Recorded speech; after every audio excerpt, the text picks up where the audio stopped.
Okay, David, why don't you go ahead with what you wanted to read, and then Thank you. I'll say the prayer afterwards. Thank you so much. I'd like to introduce you to my friends at the Adirondack Astronomy Retreat. There Ah, they are.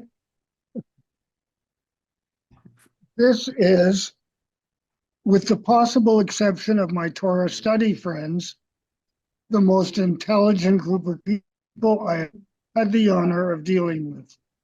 And earlier this week, I quoted them a poem that I'm going to read to you now. One of okay. the people here gave a lecture on the Northern Lights, and I kind of ended it with the following poem by what was his name? The Cremation of Sam McGee. And what was the name of the poet? Was Well, I who wrote the think Cremation of Sam McGee? Nobody knows. there one of the things that I would Is say Robert W. Service. that's who I was Robert going to Service wrote mention. it, and I'm going I to think quote you I the was first going to and the mention last his name. stanzas, Yes. Hmm. Go ahead. which are the same. So here goes. There are strange things done in the midnight sun by the men who moil for gold. The Arctic trails have their secret tales that would make your blood run cold.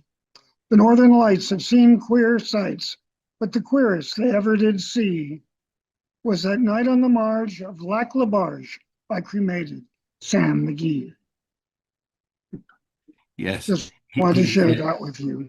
Yes, he was Okay, I'm very going to leave because we've. okay.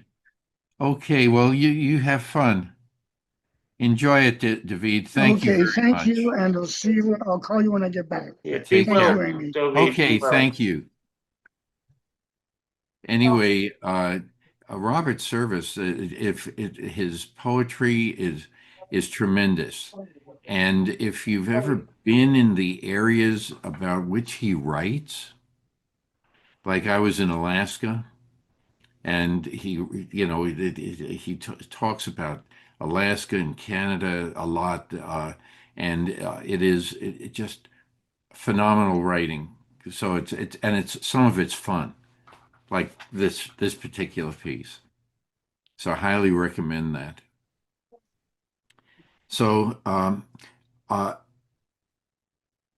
today we are going to start on Deuteronomy chapter 4, verse 1. Okay, and let me read our prayer. In English, blessed are you, Adonai, our God, sovereign of the universe. You have sanctified us through your commandments and commanded us to busy ourselves in things of Torah. Amen. And I apologize that my increscent R sneaks in every so often. And I caught myself in when I said God, when I said God, it actually came out as guard. So I have it in crescent R, and I remember the speech person was talking to me, and I said, "Yeah, but it's like the R in Cuba." And do you remember President Kennedy? He had an in crescent R, and he would always say Cuba. Gilbert. The R in Cuba, and of course they laughed and everything. But when you know you have it, sometimes sneaks in, and it did today. And I apologize. Anyway, I guess we're gonna have a small group with us today. The rabbi is at sea, and I think Rabbi Miri mentioned she had another responsibility, but we'll um, we'll go and try to do our best. I wanted to mention two books. One of and I truly believe these are very important. in understanding the book of Deuteronomy.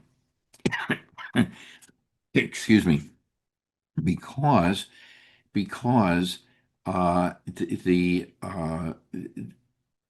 you have uh, two types of laws or rules that are being discussed. You have the spiritual laws and laws of how a community gets along. And sometimes it overlaps and sometimes it doesn't. Sometimes it makes sense, sometimes it doesn't. And in Judaism, you have chukim, which is the basic relationship to man and God, the world and himself. And we've discussed that on several occasions. And then there's mishpatim, that is the how a person has to deal, how a Jewish person has to deal with getting along with others. Do no harm to others. Don't do unto others what you would not do to yourself. Uh, uh, the various prohibitions in halakha, and things like that. Rabbi Miri and Rabbi Norman have both addressed this in the past, when the need it arose in the past. But now, so here in our readings, we will see an overlap. This is mentioned in two sources also. One is the book I mentioned. Let me try. I apologize. I have because I blurred the background, I have to get the book right in front of me. Okay, by David Hartman, and he is from Montreal, as I mentioned. And then he moved to become, and he made Aliyah and became an Israeli citizen. And then there's Rabbi Jonathan Sachs. Okay, now he's I've mentioned him before, and I apologize that I'm trying to there in his conversation and covenant and conversation. It's a series of essays that based on the different parshas in Torah, and this deals with Deuteronomy. This particular book deals with Deuteronomy, and I've mentioned it before as we covered other uh, topics in Torah, and it's a 4 book series dealing. Excuse me, 5 book series, each one dealing with a different book in Torah. And they both of these gentlemen point to this separation between sacred, the sacred, and I don't want to use the word, and I shouldn't use the word profane, but I'm going to say the common law. Okay, which makes, and sometimes they're in opposition, and sometimes they support each other. So we have to recognize that, and and the basis of law that comes, a lot of the redefining of halacha were based on just a few passages in Torah, and then over the years, it was uh, amended, okay, by rabbis because although halacha is a it is also considered sacred by some. Excuse me. Both men point out that that people can sometimes become so taken by the behavior that kashrut becomes a ritual and a way of life for them. And then they have difficulties in communication with the other types of people who do not necessarily follow all of uh, of halachic law. I apologize. Hmm.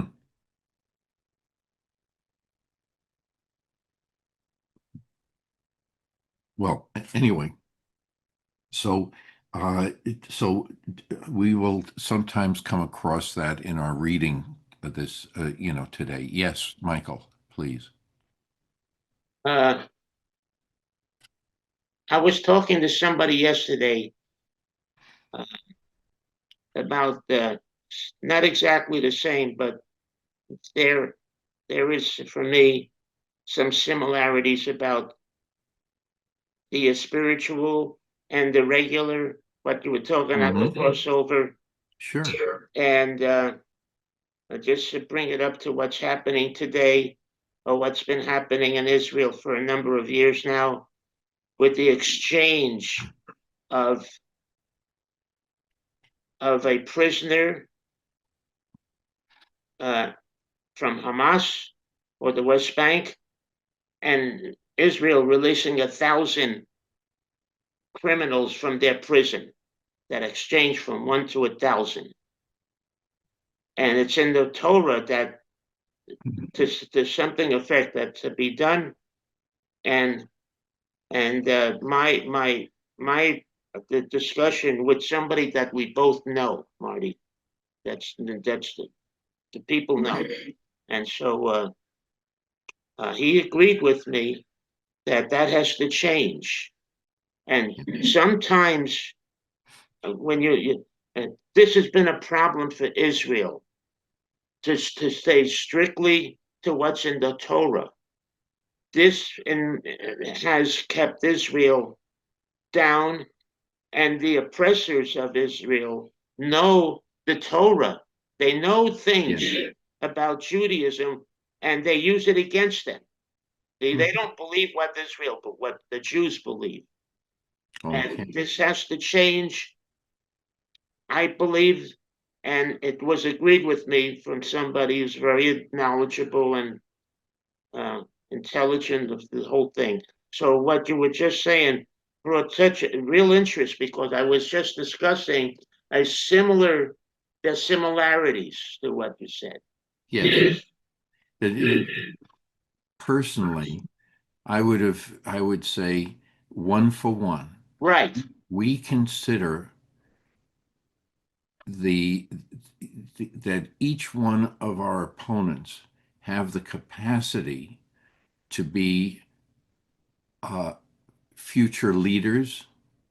They have the capacity to acquire knowledge and like that. And because all of this is God given, rather than just releasing them to go back to the same thing, we would hope that each one of these other people can figure out a better way of discussing the problems that we both encounter.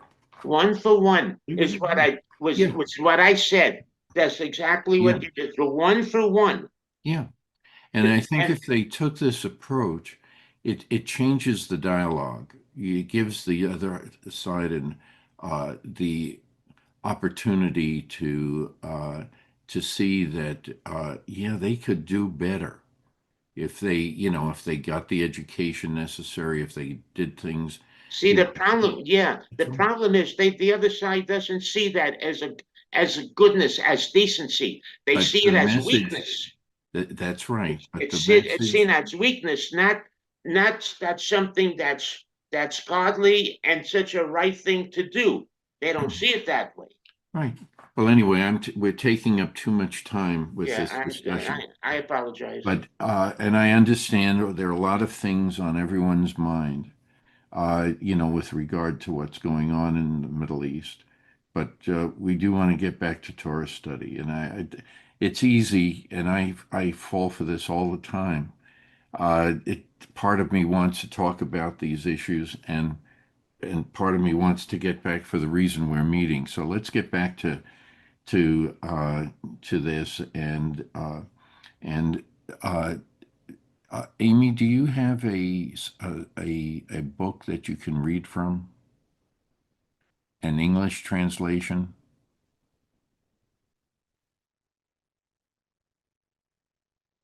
But you're going to have to unmute yourself.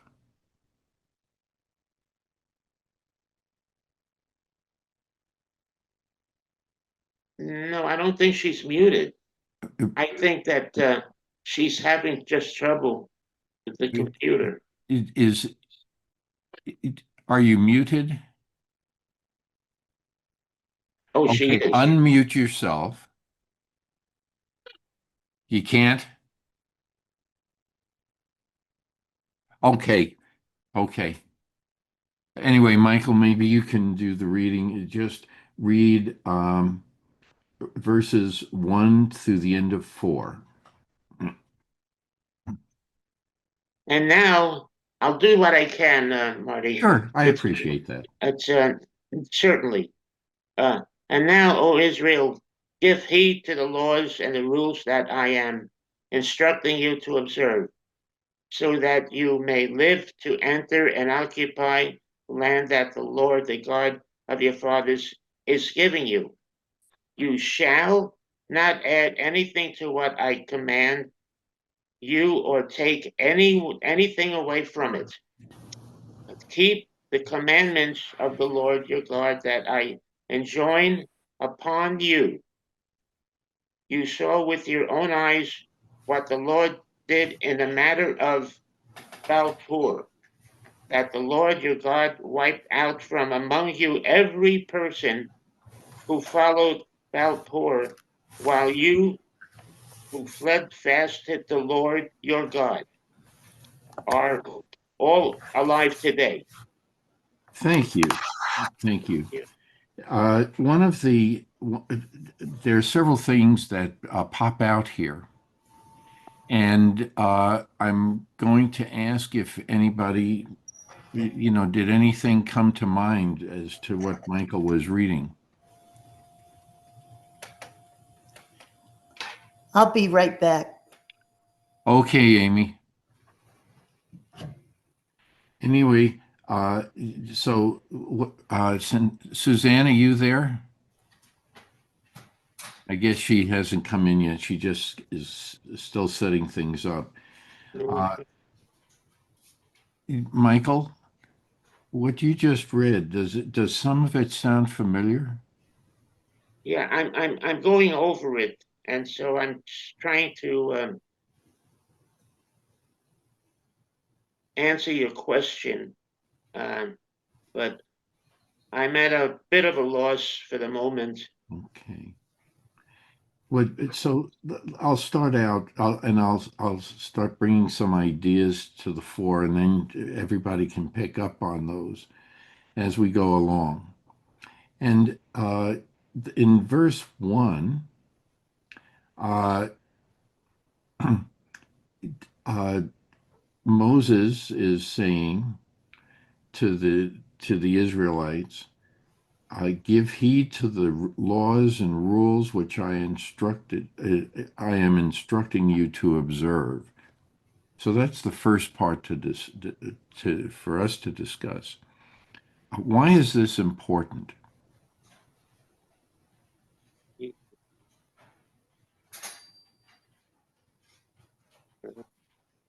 Um, well, God is giving the instruction. Yes, he's transmitting it from God. Yes, but the reason, we're over 40 years, it was not just to become not just to become a holy people, but to also demonstrate in your actions why these rules and the laws and everything else that you live by are so important. and that if other people, and so you've been chosen to set an example. It goes back to all the way back into the book of Exodus, and so if this is the case, he's reminding, and if you and keep this in mind as certain things that are mentioned here that that uh, that as we cover them in our reading, you'll find out that, oh yeah, that's where they went astray, and they weren't following the rules and the laws, and some people may say suggestions, but I take it seriously. I think it's a series of very good values. But so that's why I think that is the essence of what Moses is trying to say in verse 1. And he's reminding us that all of this is so that you can live and enter and occupy the land that, and he's invoking all of the covenant and everything going all the way back to Abraham and Isaac and Jacob over time. And so it's a very sacred moment. Well, I was going to say it's a holy. It's Yes, demonstrating that the land is holy. yes. And so all of this has to be considered here. So this is, and by the way, in any contract, this is how you would start. You would start by saying, "This is why we're doing this." And then verse 2, and you've heard this phrase before in some capacity. You shall not add anything to what I command you, or take anything away from it, but keep the commandments that God has are enjoining you upon you. So again, it's part of the preamble to this statement, if you will, and this commentary by Moses. Anything that comes to mind, you've heard this time and time again every year. I command you shall not do anything to what I command you, or take anything away from it, but keep the commandments. Does this come to mind in any way, shape, or form?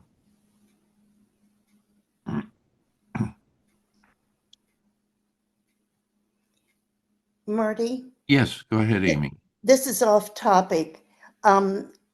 Are you reading from Plout? Yes. Can you tell me what page you're on? Okay. Oh, page 1339. Okay, thank you. Okay, and we are going over verse 2, Deuteronomy 4, Right. verse 2. You shall not add anything nor subtract anything from the Torah.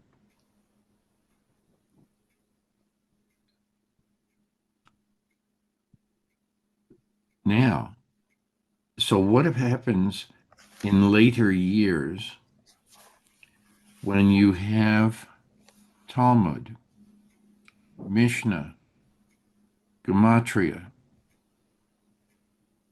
You keep in mind you're not supposed to add or take away anything from the Torah. It's a document to be preserved. Just like the Declaration of Independence, the Constitution of the United States, the Magna Carta. I mean, every society has its its major document that it's centered on. Yes, go ahead, Amy. All of these documents, Mm-hmm. whether it be Torah or the Declaration of Independence or the Magna Carta are open to interpretation. One Yes. person can read it and it says one thing to one person, but may speak differently to another. So I don't think that this verse 2 is saying that you can't discuss and examine these documents. It just means you can't add them to Yeah, that's the point. these documents.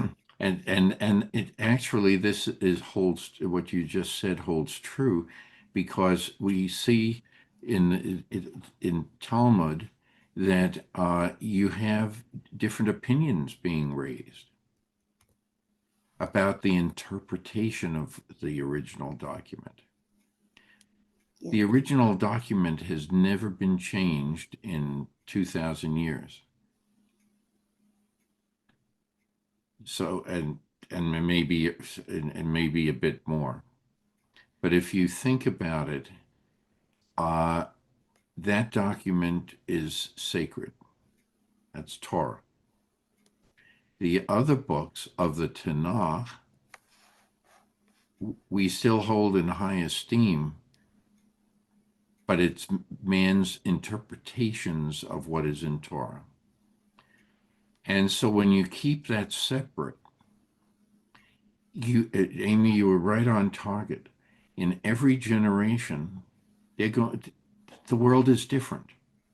And you have to figure out how you're going to live within that world. Right. And so your interpretation of what is said may change over time.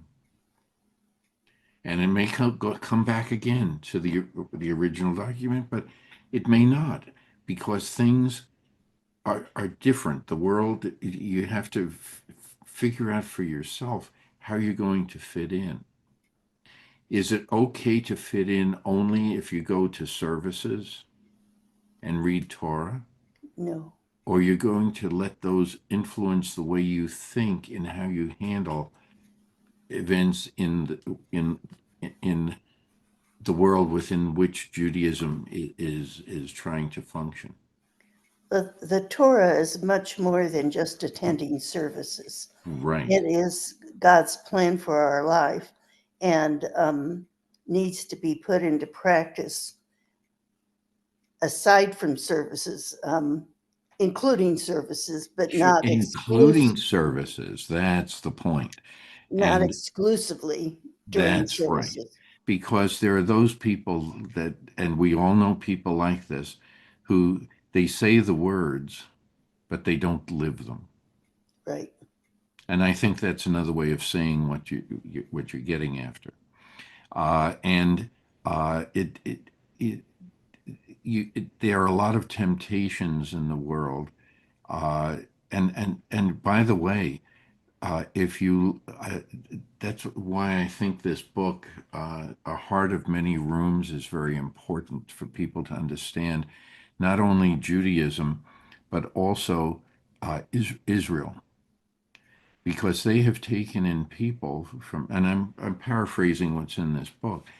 Uh, Israel takes in a lot of people from around the world who make Aliyah, and they all come from different countries.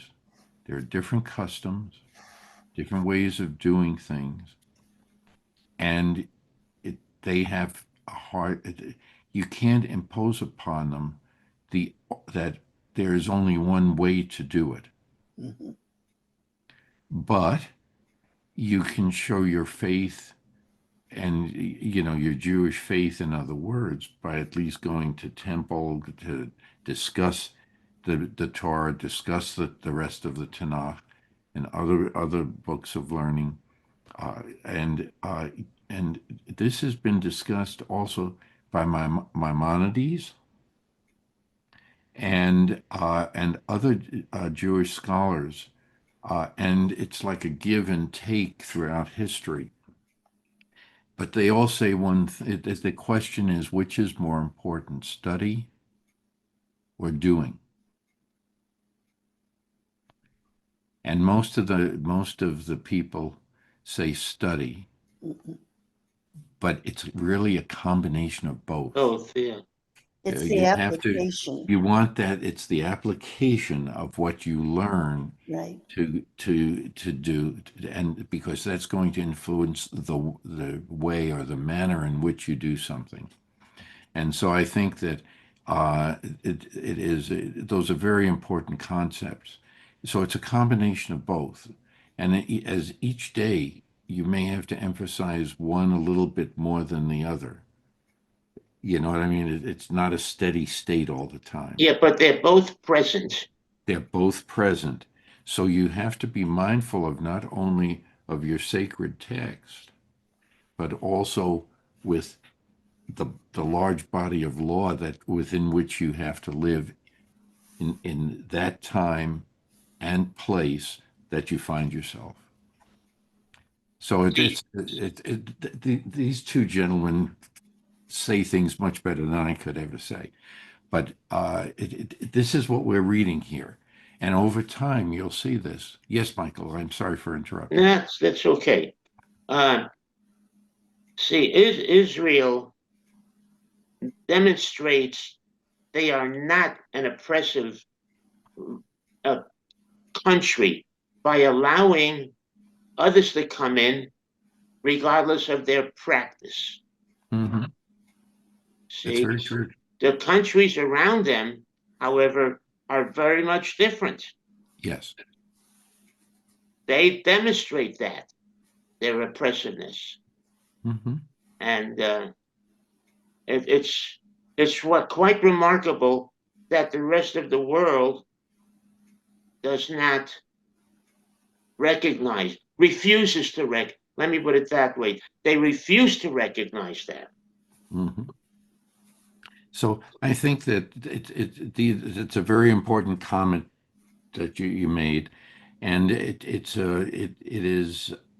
sad, but all you can do is keep doing it the way you feel that that you want to treat everyone the same way. The golden rule is made for everyone, and it's not just Jewish. It is for Christians, Islamics, Hindi, whoever around the globe. Well, it's decent, it's right, it's That's right. correct, That's right. And it's godly. but each culture will see a different image when you say that. Well, why has you can use that when you say to yourself, has why have the Jews uh, been successful since the beginning, where other religions and regimes are gone?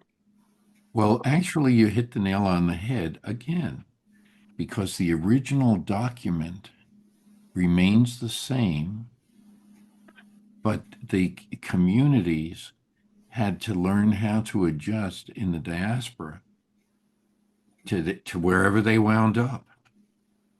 And they had to, and so, but the actual word, that document, meant more than anything else, and it was preserved as is. And that's why that is the strength of Judaism, that it allows for all kinds of commentary, but the original words never changed. And I think, and so that's why you can go to an Orthodox synagogue, a conservative synagogue. You can go to a Jewish, a Reformed temple, or what is it? Renewal, Excuse me, renewal. renewal, reform. But I would not say so much renewal to some extent, not entirely, but in many of the branches, they or twigs, whatever you want to call it, uh, the document is the same. The interpretations for each group remain separate. But those are, again, because of time and place within which you find yourself. Listen, in our temple, we call ourselves Reconformadox because we have people who have come here from all different areas of the country, and sometimes also from foreign countries. And we do things the way we are, and that's why we're told by the rabbis, they said, when you go to a new location in a new time, you you don't try to change the way a temple or synagogue do things. You You have adapt. to learn how to Adapt. learn Yeah. how they do it to get along with the other people. It's your responsibility, not their responsibility. Over time, they may see you say or do things, and they may think, that's not a bad idea. Let's try that. You say they come from different parts of the country.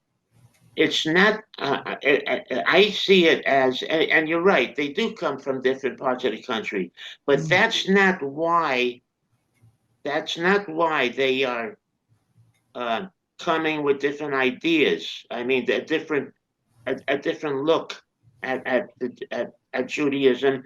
It's not that, it's what they're used to, the way they practice, whether they're from New Yeah. York or Miami. It's what they're used to doing. It's not so much the different part of the country, because in different parts of the country you will find Orthodox, Reform, and Conservative. Sure. And so it's where that individual has been learning from. Mm-hmm. And who they're living amongst,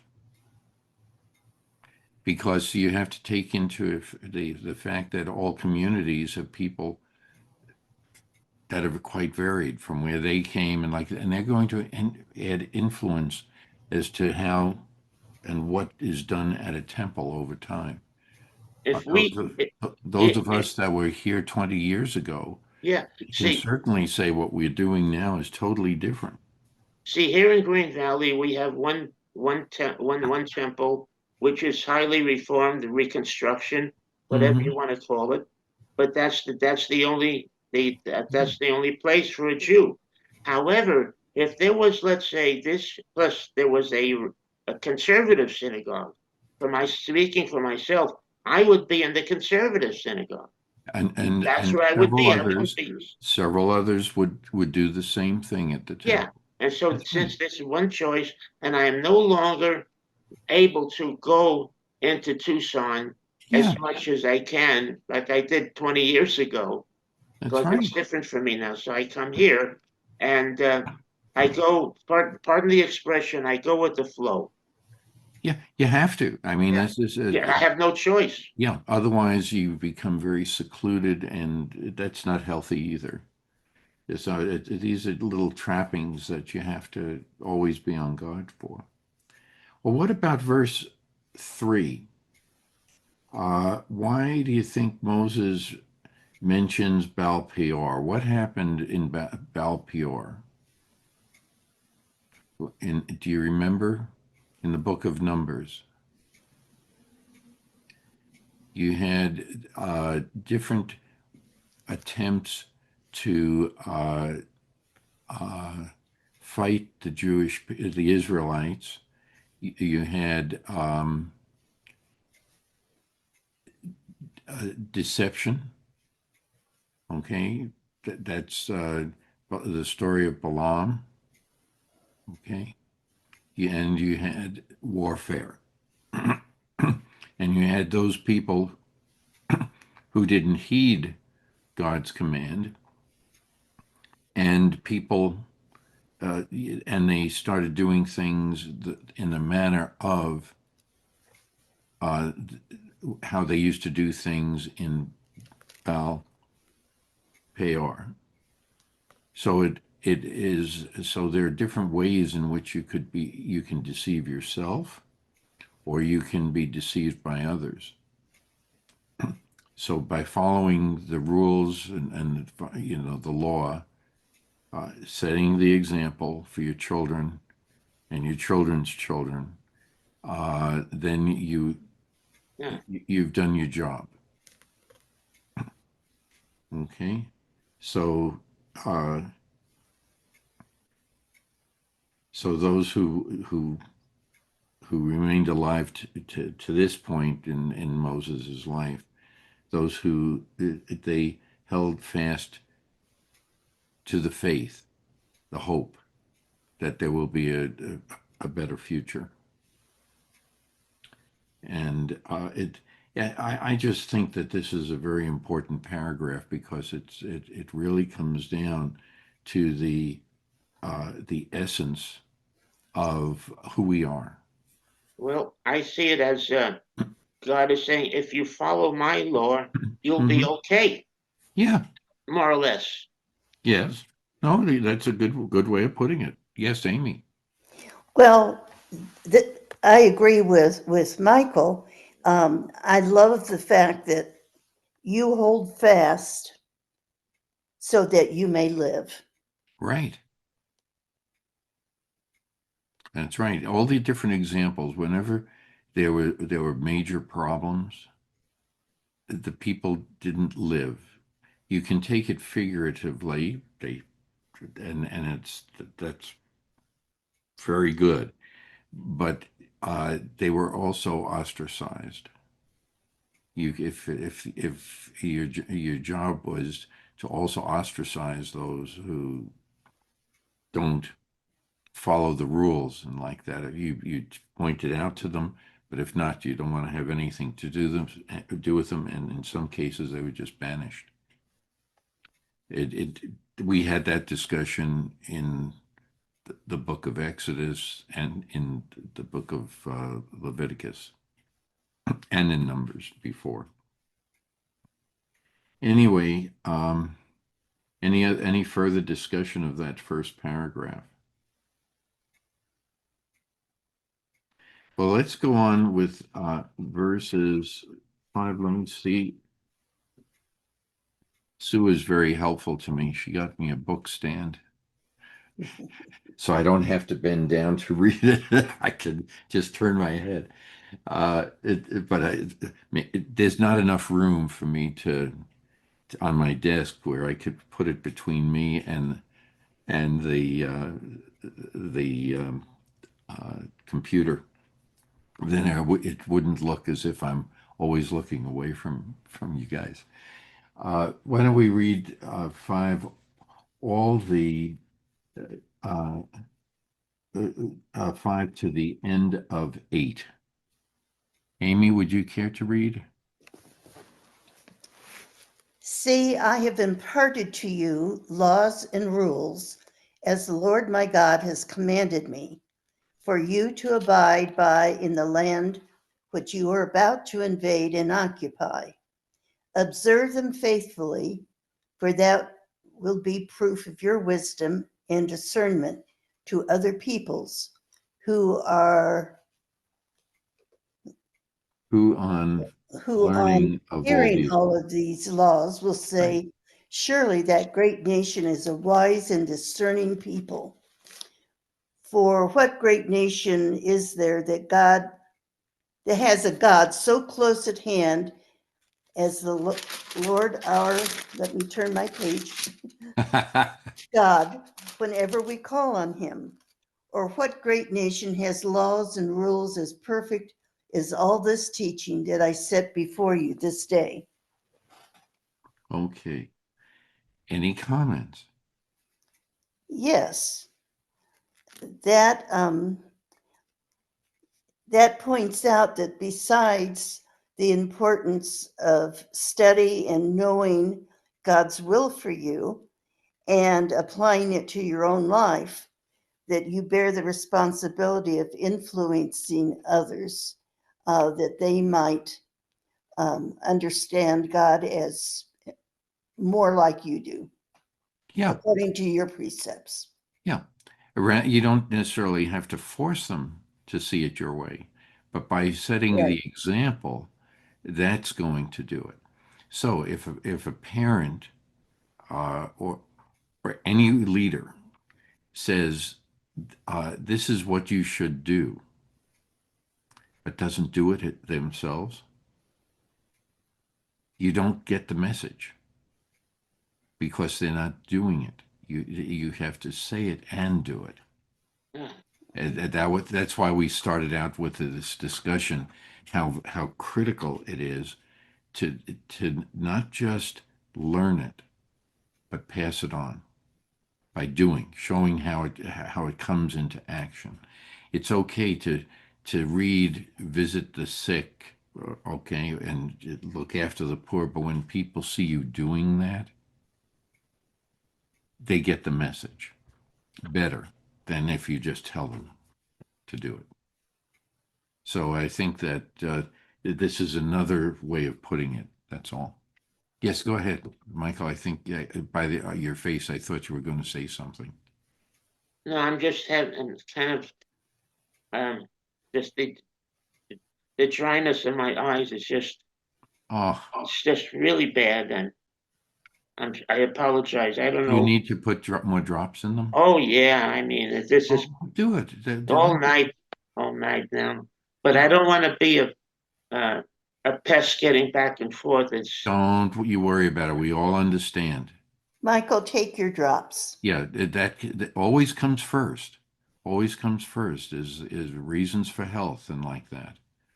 And that, by the way, is Talmudic. Okay. So, thank you for your understanding. okay, you're welcome. You're welcome. So, this becomes uh, what basically when we've said this before, we're chosen to set an example. That's all. Not to do anything else, to say this is the way you need to do it, but to just set the example. But there are those.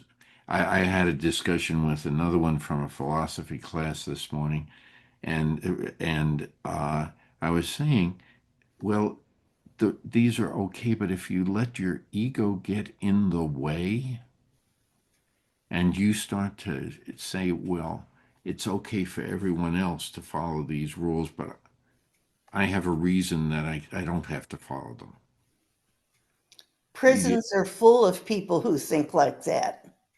That's right. But by setting the example, you hope that you can make that group that doesn't that lets their ego come into play so much to soften it a little bit, and then you have more happier people. Yes, Amy, go ahead. I think one of the people who impacted me the most was Millie Scheinberg. I don't know if you Yes, remember her, yes, but I she do. I do. is the person that I'd most like to be like. And I watched her very closely in Mhm. tremendous admiration. She She, was raised Orthodox. there are two people like that I admire because well, actually, there are several, but the ones that come to mind are both Millie and Linda Stein, Oh, I adore Linda Stein. because for the same reason. They set the example that, they follow what they preach. That's all I'm going to Yes, say. And there are other people that do it. Marcia does. right. In her own, each person does it in their own way. You do as well, and other people that we come in contact, and they may not realize it, but they have a tremendous impact on the thought process of others. Powerful. And that is what this is all about. This is what we're reading here. And so, yes, people who are in power really have to watch their words carefully so that the message that they want to get across is less offensive. Because you're always going to say things that other people will not agree with. That there's always going to be someone. But if they can say that you've thought out what you want to say, sometimes I run into this problem all the time. I'll say something and then, oh, well, somebody correct me. Thank you for the correction. It's important. It's important to be able to do that because there are so many other ways of doing the same thing. Right. So, so anyway, I thought that was uh, so now you can understand. See, you remember, uh, and I goofed up my words back then. Why Moses is setting the stage for future prophets in how he's addressing this. That it doesn't come, but it doesn't come from each of us as a person or a community. All of these ideas are really coming from God. And that if we keep that in our mind all the time, uh, somebody has said, the threat that the teacher had or the policeman had, I'll tell your parents. Oh boy. Well, it's the same thing here. You hold The God. most terrifying words you'll ever hear is Yeah, a we've child. all gone through this. So I'll tell God, oh, doctor. No, but it's the same. It's another way of looking at it. And we know otherwise. We know what's good. That's our super ego. That's our And so superpower. and we have to balance the ego with super ego. And the super ego also has to balance the id. So this is Freud got all of his ideas from Judaism, but he called it by different names. But Was he Jewish? I don't know for sure. I think he was, but I may be 100% incorrect. I'd have to look it up. But I know he understood Judaism. He knew about it. That's all I could say. Okay. But there's so many scholars from the past that that looked into all other books too. They didn't just look at one viewpoint. They looked at multiples, and you had tons of different opinions constantly being mentioned. But that's your true scholar who does that. Yeah, yeah, but tries to do that. Right. But even a scholar, even a very learned person, if if they give in to their ego, they can say, I am the only one who knows the right way. Okay? And I always use Albert Einstein as an example of ego. After he made his famous discoveries, uh, he believed that only the way he saw things was the only way. And he was fighting all the other physicists and mathematicians when it came to quantum physics. And we all know who won that debate. Time has shown that the quantum physics world was the right way, but but he fought it tooth and nail for many years before dying even, and it's sad that his ego was too great because he could have contributed much more. Right. So that's why I like to use that. I admire the man for many other reasons, but I do see that, and when I see something like that, it's like as I've also mentioned in the book of Judges and Kings and like that. They're all great people, but they do something that takes away from their greatness. That summarizes those books in my mind. Oh golly. So anyway, where are we? We are now on verse 9. And welcome back, Michael. I hope that the drops are helping. Temporarily, I'll be Yeah. back in a few minutes. I'm sorry. Okay, well, I'll give you a break. I'll give Amy a little break, and I'll read the next one. Okay, but take utmost care, starting with verse 9, and I'll go as far as I can that my voice doesn't give out.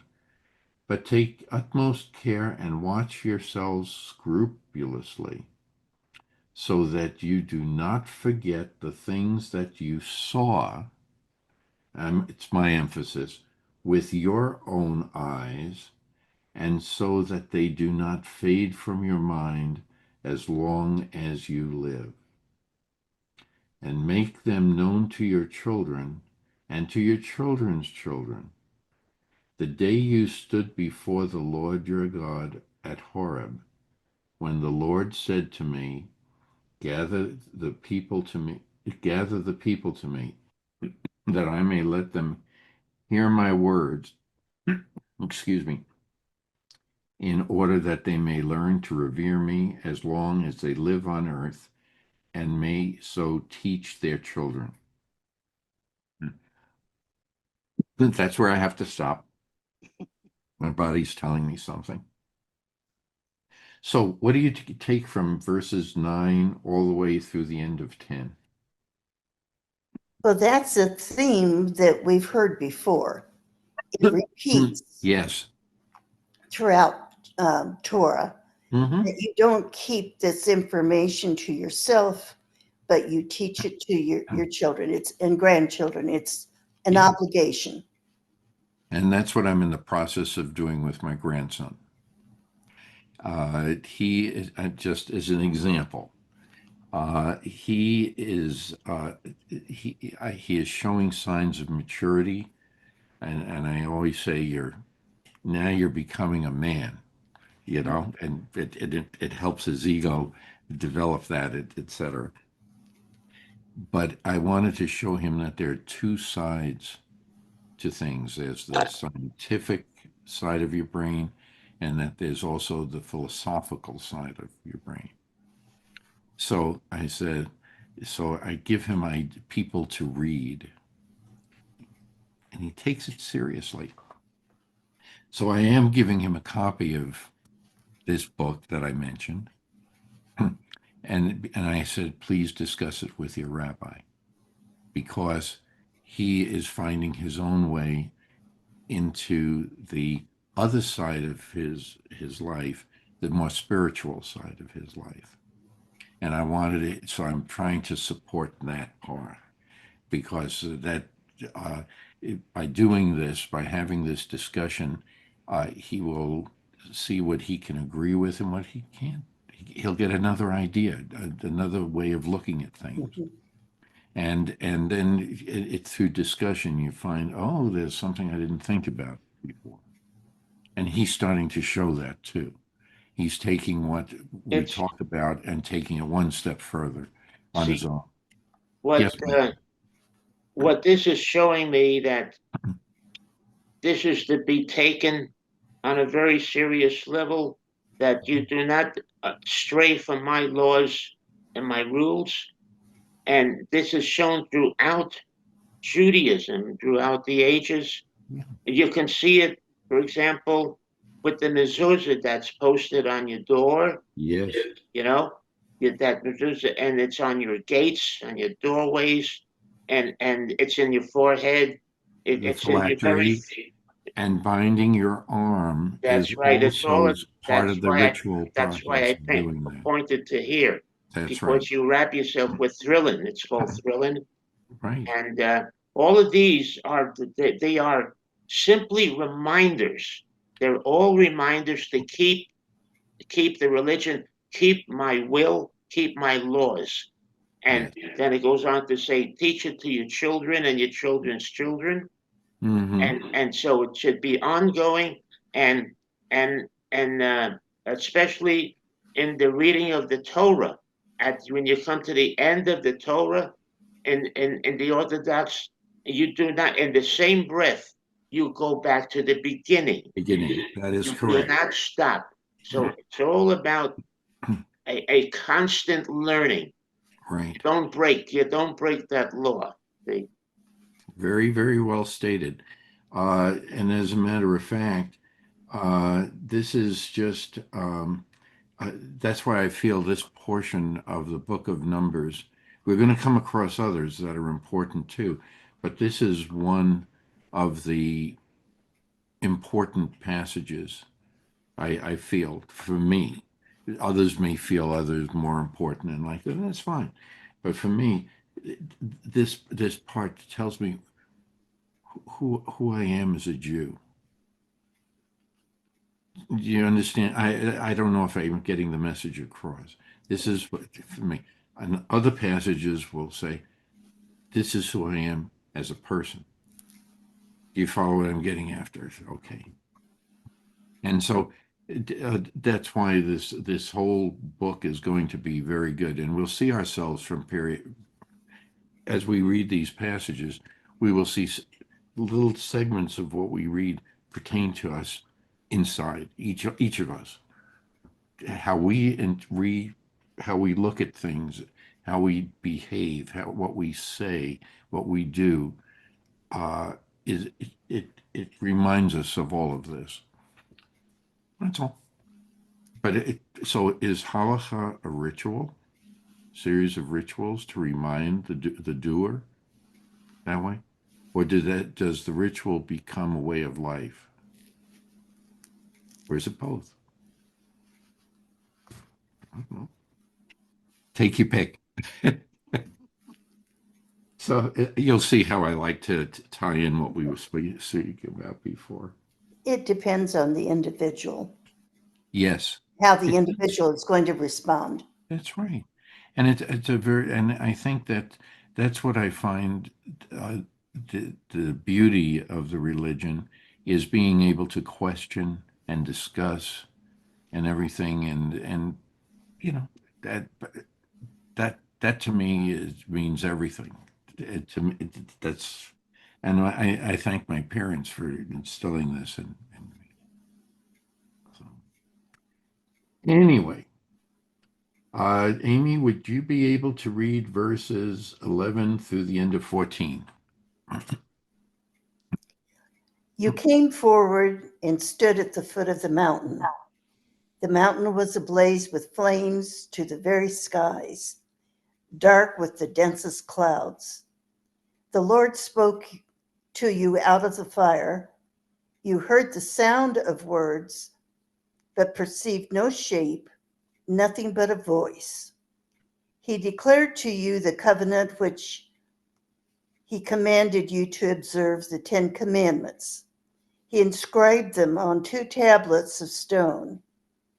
At the same time, the Lord commanded me to impart to you laws and rules for you to observe in the land which you are about to cross into and occupy.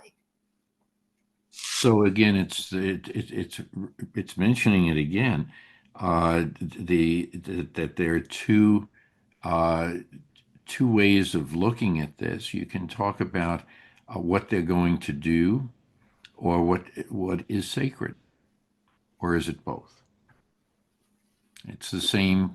It's the same commentary. So anything that grabs you, Amy, with this, with what you just read. To me, it just emphasizes what we've been Yeah. reading so far in chapter Y- 4. Yeah. And so I just find that it really, and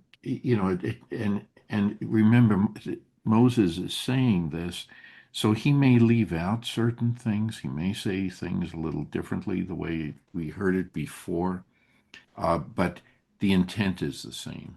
Exactly. Yeah. So some people have said, well, because it's written differently, it's written by different people. Well, maybe, but that's also what happens to each and every one of us as we go through life. We have the experience and then reinterpret that experience in different stages of our lives. Or just choose different vocabulary to That's express right. the same concept. no matter what, there are multiple ways of looking at it. But things change over time, including our memories. But that's why we have the rituals in the rules of halacha, and also in the rituals that we go through, if you will, the sacred rituals of the various Jewish holidays, each one to remind us of the fact that the Torah and what it says in the Torah is to be remembered. That's a different way of going to all the different holidays, to have fun time. But it is. So through the enjoyment, I hope that people realize that it's really so that you remember why you've been able to, recall all these events that took place and celebrate that. and celebrate them. That's right, because they added up, make you who you are. So that's another way of looking at this. So, uh, Amy, would you be able to read verses? Let's see, 11 through 14. We just did 11 through Oh yeah, 14. we did. Ding. So it'd be 15. A deja vu experience, yes. Uh, so what is it with the mountain ablaze with flames and fiery skies? Well, that was the presence of God. That's right. That's and the imagery that Moses wants to convey, that it was more than it's something to remember. If you see anything major event, if you're a witness to it, you remember that for life. Well, and God led them with a pillar of fire at night. Yes, And so and then what, a cloud? a cloud A cloud during the day. by day. So is this God's way of demonstrating the same thing? I'll show you, I'll grab your attention. And because I want you to keep remembering this whole image in your mind, that the importance of what I'm telling you. And the power That's right. of God. But I think it goes even deeper than that, Marty, because I look at it that he's not displaying his face or his shape, so that they're not trying to make images of him like the golden calf or some other Got form it. of worship. Exactly. Exactly. It keeps him holy and sends a message. Mm-hmm. Because when the 10 Commandments was coming down the mountain and it was discovered that there was a golden calf, that was tragic. Yes. And Moses goes through, God favors Moses primarily because of Moses' action at that time. Right. And, Yeah, he broke the tablets. yeah. And because, it's something. And by the way, this demonstration is very characteristic of Moses' reaction to certain things. Anger. That is one of the things that drives him when he sees an Egyptian,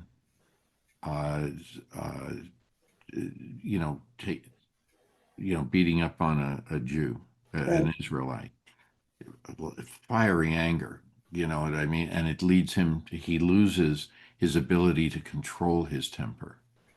And it comes up with the incident of the rock, with hitting the stick with his staff. And he says, You know, God didn't say that. He says, just speak to the rock and water will come, you know, but Right. Moses is outraged and bam, you know, he has an issue with anger too, But a lot but of he the things tries to control it. Go that ahead. triggered him would trigger many people, Correct. most people. Correct.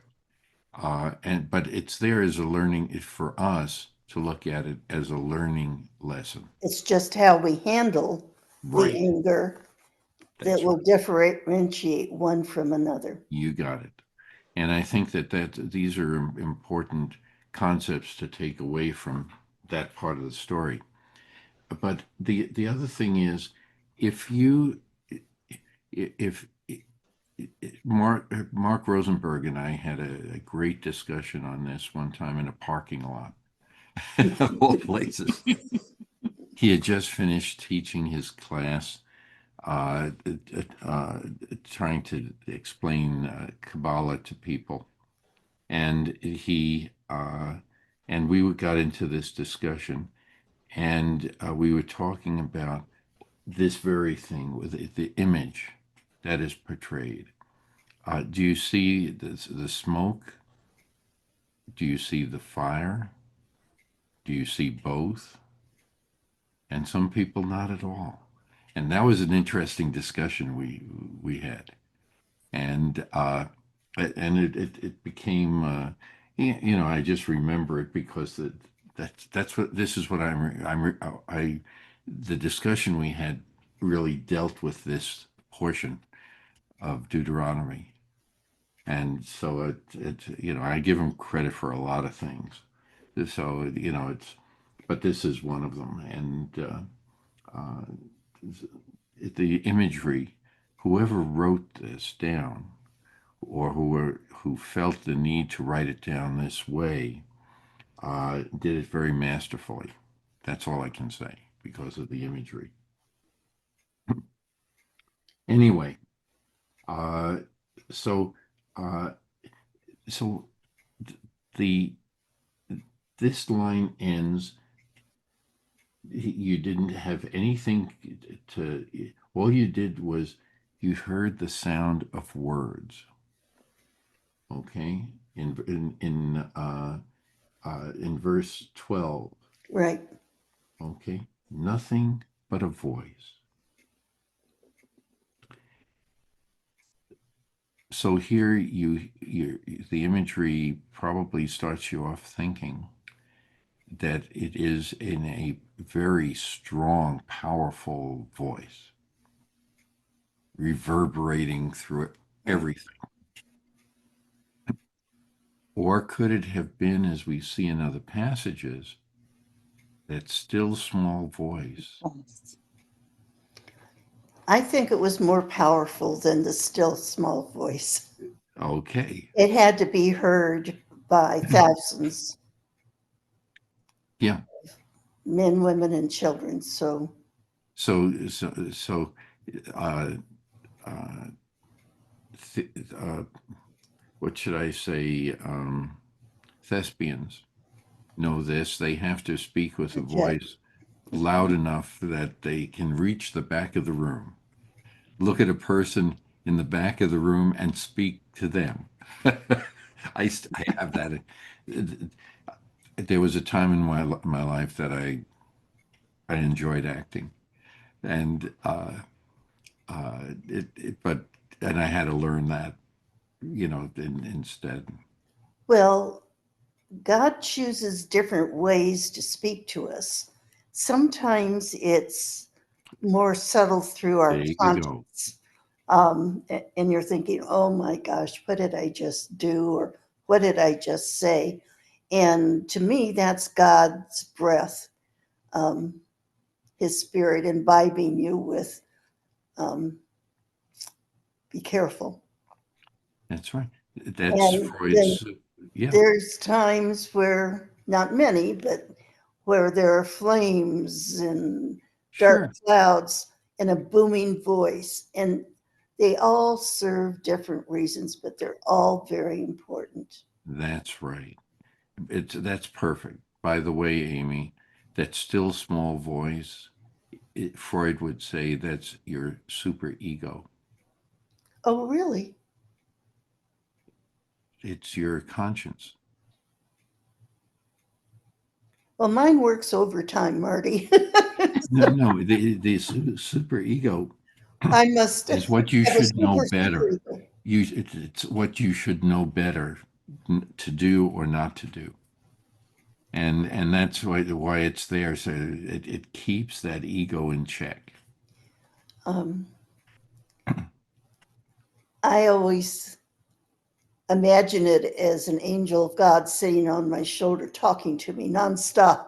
That's great. That's another way of looking at it, because even that image, the of the Yeser Tov and the Yeser Hara. So that's the good and bad angels, that they, or the devil and the angel that sit on people's in the cartoons and all this Right. stuff. That's really what they're about, and they're showing the battle that goes on between the two. And one is saying, yeah, you really should know better, or you do know better, than what you're listening to. And so I just find it fascinating that they understood all of that as far back as 3,000 years ago. Well, God's understood it for millennia. Yeah, yeah, yeah. It's And just us that are catching on. and he says, God says, well, I told all these things to other peoples, but they didn't heed. They still carried out crazy ideas. And yeah. So But we don't always listen. I remember the things my mother used to tell me when I was in my early teens, and I thought she was crazy. And I knew I wasn't going to do it because I just thought she didn't understand, or she was too old fashioned, or whatever. And sometimes she was right, as I found out. time Sometimes I was time right. is a good educator. Yeah. Oh, golly. Welcome back, Michael. Let me see. I'll take thank you. I'll tell you where we are. We are discussing. Uh, uh, we're still in Deuteronomy chapter 4, and we're still in the middle of discussing verse 12, and now the next verse. He declared to you the covenant. This is Moses speaking about God.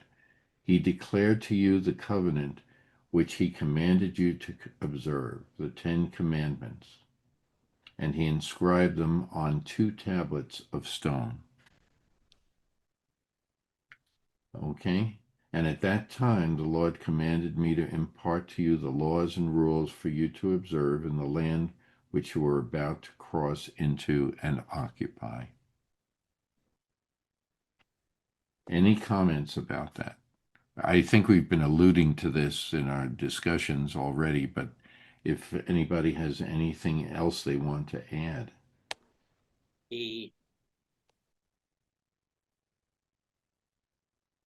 Well,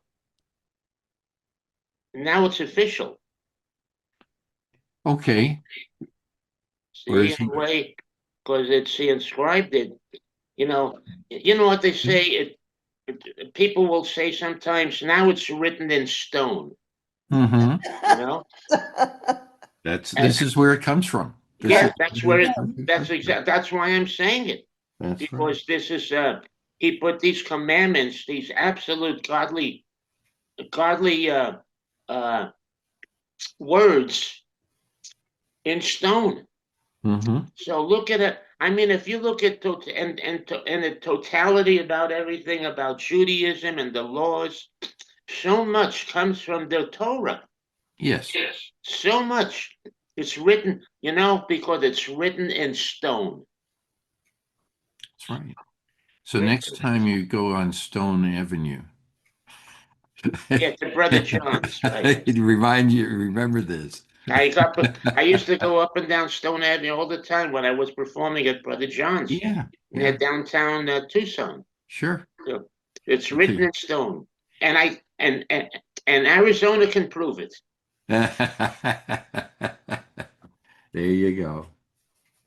So, I will try doing the reading the next one. I'll start on verse 15. And if I hope my voice doesn't give out again, but if it does, that's where we'll stop, and we'll see where it takes us. Well, if you want me to do a little bit, I'll do it, so you can save your Would you? voice. Okay, then I appreciate that. You go ahead, Michael. Yeah, well, Read it, verses 15, and if you can go through the end of 20, that would be good. I'll do my best, and I appreciate you, Marty, just like everybody else. Okay.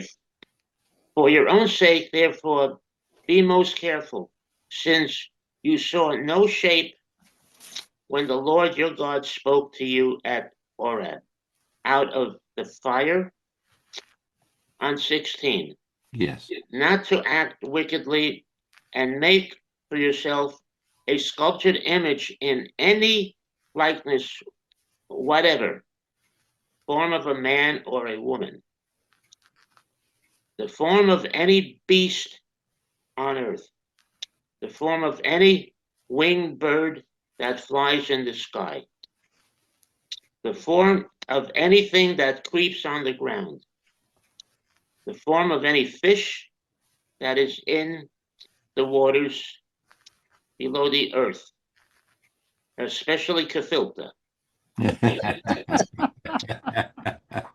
And when you look up to the sky and behold the sun and the moon and the stars, the whole heavenly host, you must not be lured into bowing down to them or serving them.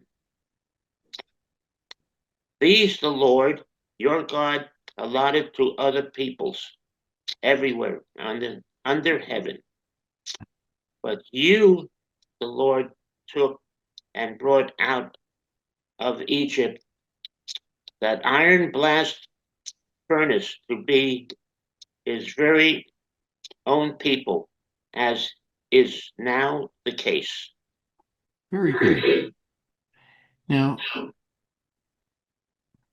boy, I keep hearing myself, but I understand everybody has to turn up their volume.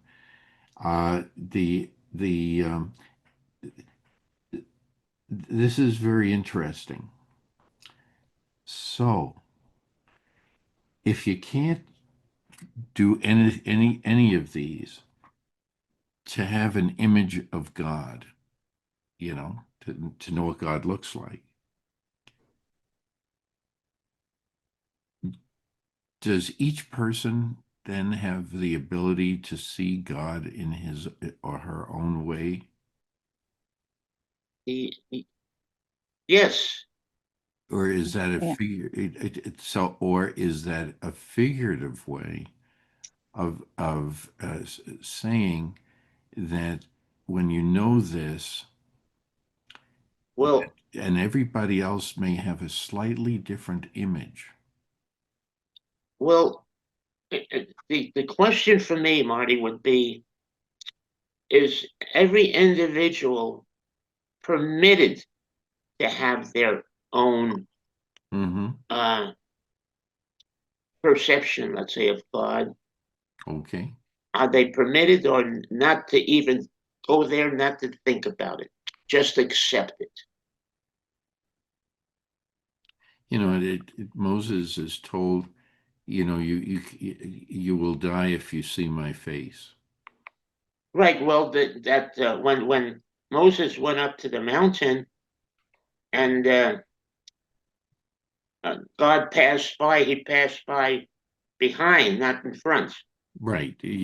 Moses could only see the back of God. That's right. Yeah. So And then he also said that anyone who looks upon my face will die. right. And so, what do you do in that case?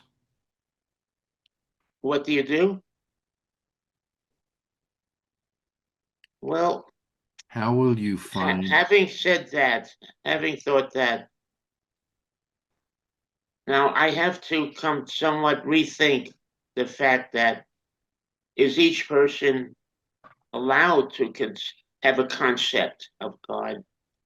And then, now after rethinking this, I would say probably not. But that would take a huge amount of self-control. If one is especially a religious person who knows that they're not supposed to see God's face, and someone very religious who is very studied and studies all the time, wouldn't that their mind go to a place where, you know, they might consider an image, let's say. So that's a tough one for me.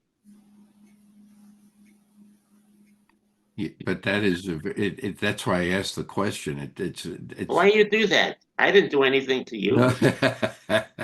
Amy, go ahead. Go ahead, Amy. I'm kidding you. Um, I don't know about other people, but I don't think of God as an image. I don't imagine him as looking like Moses or looking this way or that way. Um, I think of him as the most powerful being ever existed. But I know some people, and I think Rabbi Mary may be one of them, who see him as female. Yeah. And I see him as male, but not defined. Right.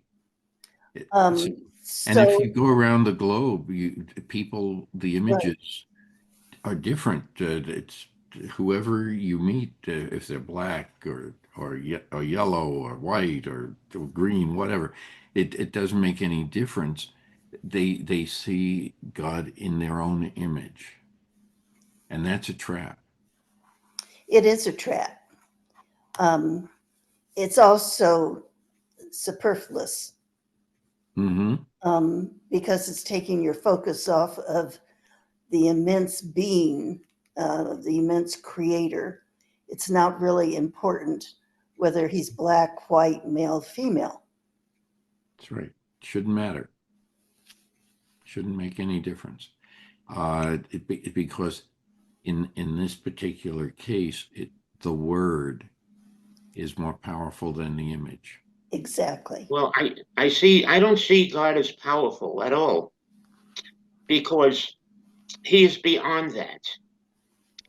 He is beyond powerful. Beyond that. For me, the word does not exist to describe to effectively and accurately describe God. You're Because correct. what? Yeah. Yeah, because he's just beyond that. Yeah. And all that I can do is follow his laws. Mm-hmm. That's the best that I could do. To When he define says him, go ahead. to define him is to diminish him. It Oh, does. yeah. It does. Any imagery that people come up with, uh, it also, in addition to that, what you just said, Amy, it also diminishes the importance of recognizing that everyone else will have a different opinion, a different that may be important to them. That they have a different way of seeing it, hearing it, because of their personal life experiences. So once you impose one way of thinking on everyone, you can run into some problems. But the words are the critical thing. The Constitution and we preserve the documents. Why do we do it? Well, I've mentioned that in Thomas Jefferson's library, he had a copy of the Torah. He had the Zohar, all and the Talmud in his personal library, among the other King James version of the Bible and everything else. He had a lot of these different viewpoints that he had read. And I think that that's why he had the command of words that he had. So, but is that so? In a way, the Declaration of Independence is and the Constitution. All these people were so learned. We were just fortunate to have this group of people come together at the right point in time and place, and the power of these documents. And so when you go to Washington and you see these documents, if you go to the archives building, it moves. It's a moving experience. It's no different than going someplace else and to go to a service in a foreign country and you see them take the same Torah out. It's a moving experience. And so here we're being told it's the power of the word that's more important than the visual. Torah doesn't say you shouldn't look around and see the beauty in things.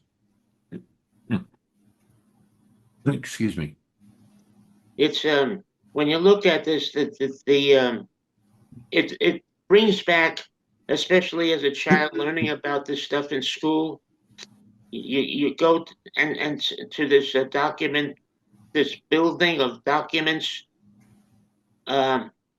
It's stirring. It stirs the mind to see what this country is made of, and it made me think about other countries. To see this, and also without getting into anything specific, that I wouldn't want my country to change from the what has made this country great. There can always be improvements, no matter what, but to change the direction of the country from these documents that the founders wanted us to live by, and a lot of this, I believe, is godly inspired, to a point, and to change it to another direction, I think is for me is unfortunate. I would say it like that. And I do know the other side is out there too. So, I read both sides. So, Yeah. But that's okay. What you say is very important, Michael. Thank you. So, anything else comes to mind? I mean, you remember the Egyptians worshipped all of these things. Their religion accounted for all of this stuff. But God brought them out of that, separated Yes. them from that.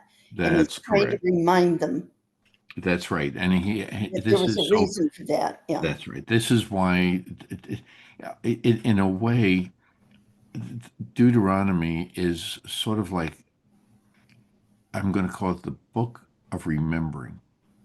Yeah. Okay, because that's going to come up incessantly throughout every passage. We're being thrust back into one of the other books, and we have to recollect the other stories, to understand why this is so important to still remember. By the way, I have on my reading list, I have the 2 books. A lot of people do not know that Abraham Lincoln's closest lifelong friend was Jewish. And when people heard Abraham Lincoln speak, who were Jewish, they thought that he was reciting Torah, putting that into words they could. So, one book is entitled Rabbi Abraham. Oh, They called him Rabbi Abraham. And it's fascinating. I did not know this in history, but these cite all the different congregations and everything, the Jewish experience under Abraham Lincoln, and how they had to deal with things. And now when you go back and you reread the speeches, oh my goodness. So that's on my reading list, and so I'm doing that in my spare time. but it becomes very important to understand how a person can influence. Some of the people felt he was like a Moses to them. They were looking at his entire presidency and the events going on. You know, this is a reenactment of the original play. So it's a fascinating subject even on its own. Sorry, I digressed. Uh, so so all of these things mentioned, it's to remind us of what it was like living in Egypt, that the Egyptians worshipped all of these. So now I'm going to digress again. And we know about Spinoza. And he was excommunicated because he was advocating that there was a little bit of God in everything. But the rabbis at the time were afraid that by listening to him, people may walk away with the idea that they can worship a horse, or they can worship an eagle, or they can pray to this, and this would develop into a form of idols, worshiping idols, and take the Jewish people back into things. But if you reread it in the light of today, a lot of what he said makes sense. And people who are very learned and orthodox will cite him in their when they're talking because of what he had to say. And he was a mathematician, and he uses mathematics to prove what he wanted to say, be that as it may. But the reason he's excommunication was the fear that he would convince people that it's okay to worship and have idols again. That they would misinterpret what he was trying to say. That he was giving them permission to think that it was okay. So anyway, that's another taken out. Again, I digress. But these are things that I think are important to at least look at again. And it does suggest that looking at what Spinoza is saying is what some people are trying to say but don't find the right words to say, or do have they just have the wrong actions to express themselves. And that's why I think that it's worthwhile looking at. Anyway, so any other comments up through the end of 20? Okay, Amy, do you feel up to reading? Um, how far? Why don't you take us? Where did we end? I forgot where we ended again. We start at 21. Very good. So, Amy, why don't you read 21 through 24?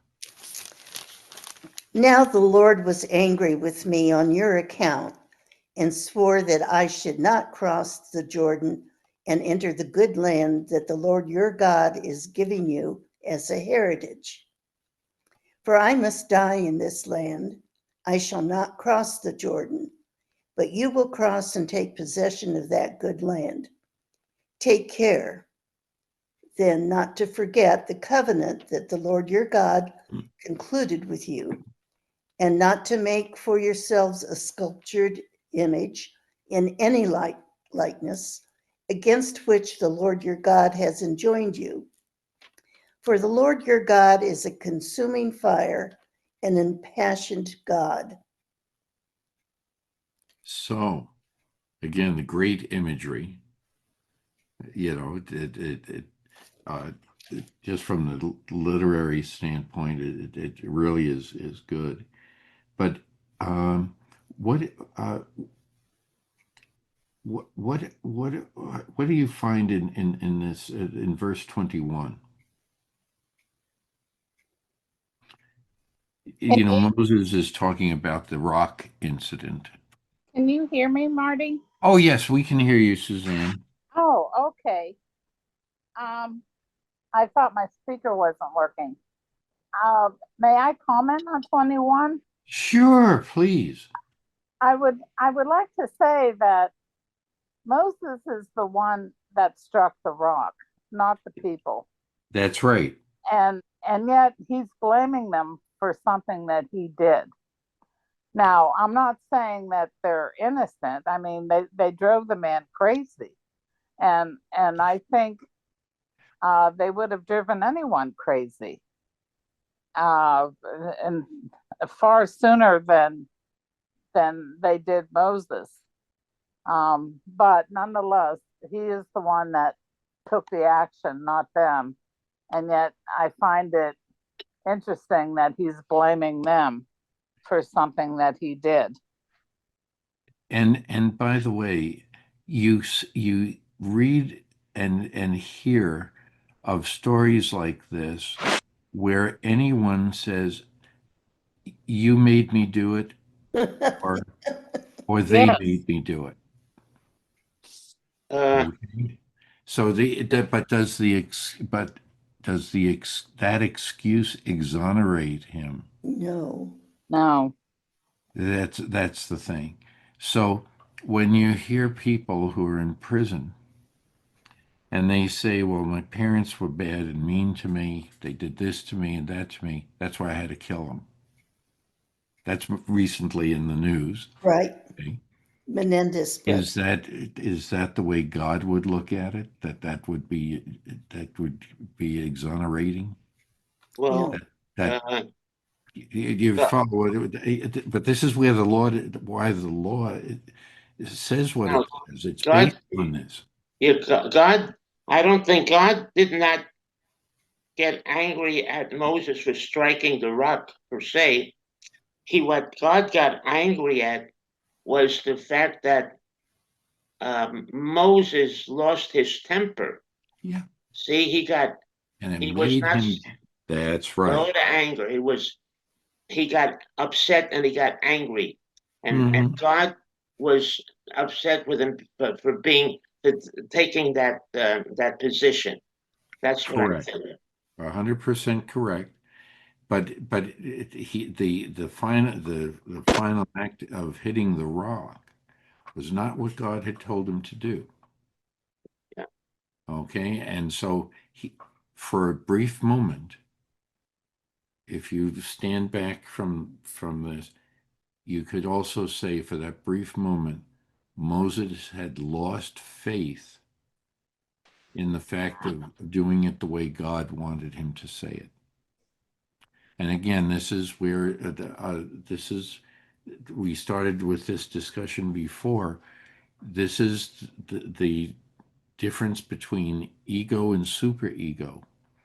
A superego would have said, listen to what God has told you, while the ego allows that anger to come forth because you personalize their objections as directed against you and your way and your belief system, and you had to strike back.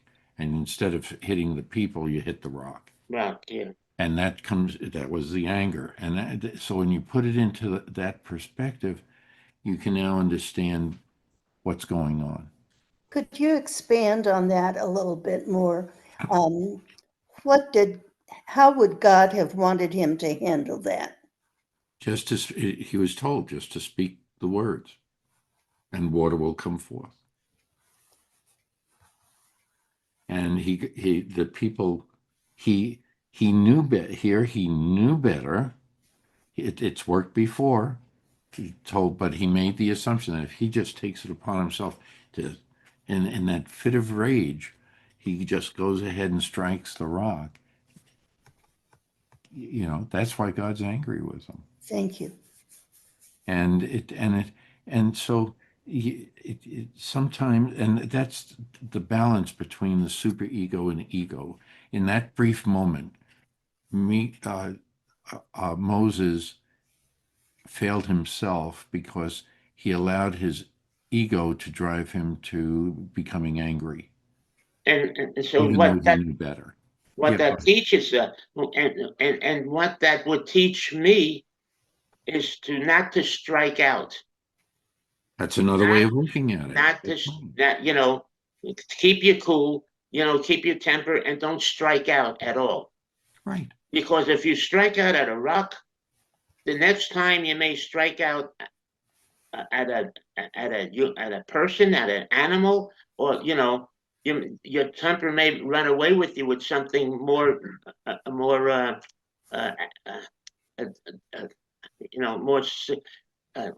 I'm lost for words, but something that you shouldn't do. Sure. And I always say in the story of Balaam, uh, choose your words wisely and your behavior wisely. Okay. Yeah, and you can Or you'll strike. make an ass out of yourself. Yeah, and you can also you can also strike out with language. Sure. And that's the whole point. And we're being reminded of multiple stories that we've read that, okay, we can joke about things and everything, but it really comes down. We really have to be careful with how we do things and how we say things. If you want a community to survive, you have to expect that of everybody in the community. Am I the only one who's compassionate with Moses? I understand his anger. Yeah. I understand why he did what he did. That's right. He was driven That to was that. very controlled because I think I would have gone ballistic. And that's the whole point. It's a human response, but we're being asked to keep that in check the best we can. That's all I could say. Yes, Suzanne. I'd also like to point out that this is a good lesson for everyone to see that God does not play favorites. Correct. That's an excellent statement. I agree entirely. Yeah, because Suzanne, yeah. Mhm. I'm sorry, Amy, what? would you repeat what you just said? Oh, yeah, that God does not play favorites. Thank you. And so as a reason, and that's very true. That's very true. But again, it's a very hard task and Amy is very correct. That's the extreme task that Moses has. But every day we have the same task to, just in everything that's thrown at us. And it's how we choose to do it with grace or to do it with anger. It's our choice. Do you feel that the fact that Moses struck the rock in anger was egregious enough to keep him out of the land of milk and honey. That just I seems struggle so with this weird. too. I struggle with this too, Amy. Uh, the only way I can reason it out is that it was more than just striking the rock. It was that brief lapse of losing faith in what God had told him to do. He allowed his anger to supersede To what he rule knew. his That's action. right. Yeah. And and that, but I think that's a very harsh punishment. Yeah, I do. I struggle with that. But if you think about it, when people are driven to heinous activities, and the list is long, you can see whatever you want in your own mind. But what happens is they're losing faith in in themselves and in others and in God. They know better, but they still do it anyway. But aren't we all guilty of that? That's why I said it's a human response. That's right. But we don't suffer the consequences that Moses suffered. Right.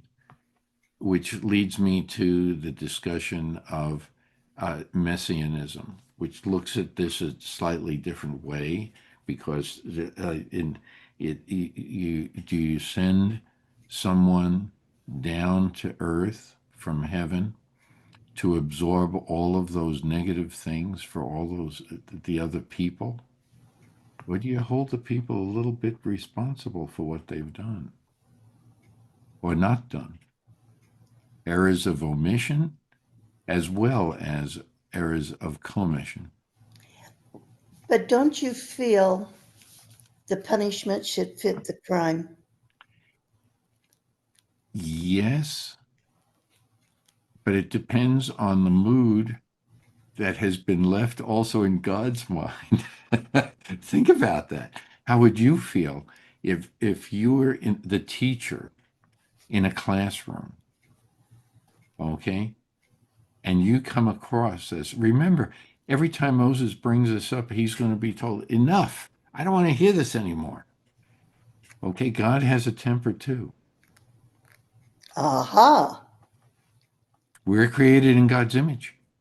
So he's dealing with Moses, who has a temper, very harshly. In my opinion, more harshly than maybe was deserved.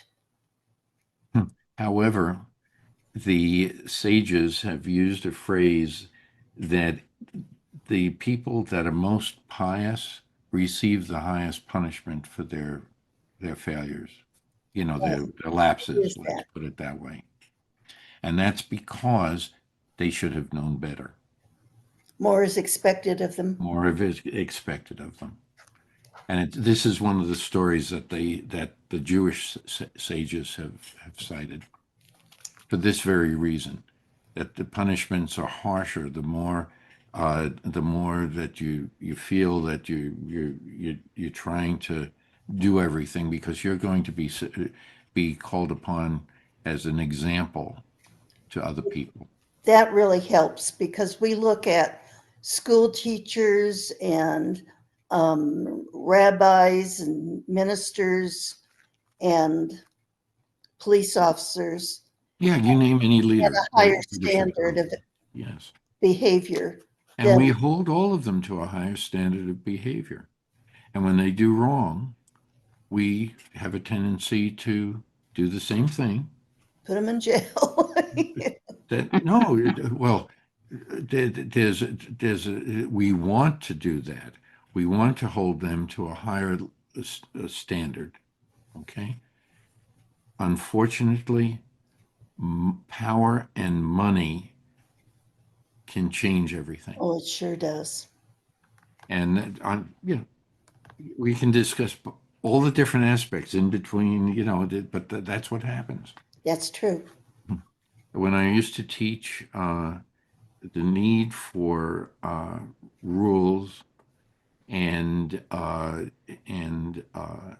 for business and everything, that the government, the only people that can take on all these different corporations is the government. They have more money, although that's debatable today, more more money than than the other individual who's doing something against that. They know better. They shouldn't do it. It's against the law, but they do it anyway. They have to be held to a higher standard, and the only one that can do it is the government. And if the government doesn't do it, well, then we have to learn a way of living with it. Marty, Yes. I look at Congress as legally, and that's in quotes, Mhm. committing the same crimes as the mafia. They can. I don't have the high opinion of our No, government. it depends. You are correct. They are guilty of doing things from time to time. And the irony is that if you agree with them, they're innocent. If you disagree with them, they're guilty as anything. And you hear this from all different sides politically, uh, top to bottom, right to left, whatever you want to look at, forward, back, whatever. And they all do the same thing. And again, it's money and greed. Yes. Yeah, if you want to join the mafia, if you really want to be a member of the mafia and join the mafia, just be a politician. That's a good point, Michael, What? Yeah, because there's very little difference in my mind. but Well, that's what made me say what I said, is what you originally said. but this And is the problem with power and money. And by yeah, the way, that's the examples of all the kings and all the and judges. Okay, money and power is the root of all evil. And So, I have neither, so I need to behave myself. so you can't be. You don't have to worry. But maybe that is another reason why we're told to respect the people who don't have the money and power. To think of the poor, think of The widow, the widow and everything. You follow what I'm getting after? yes. Maybe that's why we're advised very strongly to consider that, because it it's important to temper the temptation of greed and power. It's important to remember those concepts, that there are those among us who do not have the ability to do what you're doing. I never thought of it that way. That's interesting. But maybe that's why it's in scripture that way. Right. I don't know. I don't know what the original intent was, but I can use it to justify what I'm saying. So maybe that's the case. And by the way, that holds out when the three daughters of Zepholiad come to protest. Well, wait a minute, you're giving all the land to the males, but here we're three daughters of somebody who is, very honest and everything, and we're not going to be able to have a share in anything. And Moses consults God, and God says, "No, the ladies are right.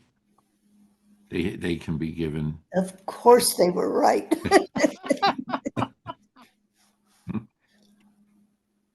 I have a coffee cup that says Mr. Right, and Sue has one that says Mrs. Always Right. And don't you forget it. How is Sue? She's doing okay. She has ups and downs, but and I thank you for asking. She has ups and downs, but overall, hasn't lost her sense of humor or anything Good, like. that's very important. Yeah. Yeah. So anyway, what do you think about? So Moses is blaming the people. Well, they share in it. They made him. They really did get him to riled up like that.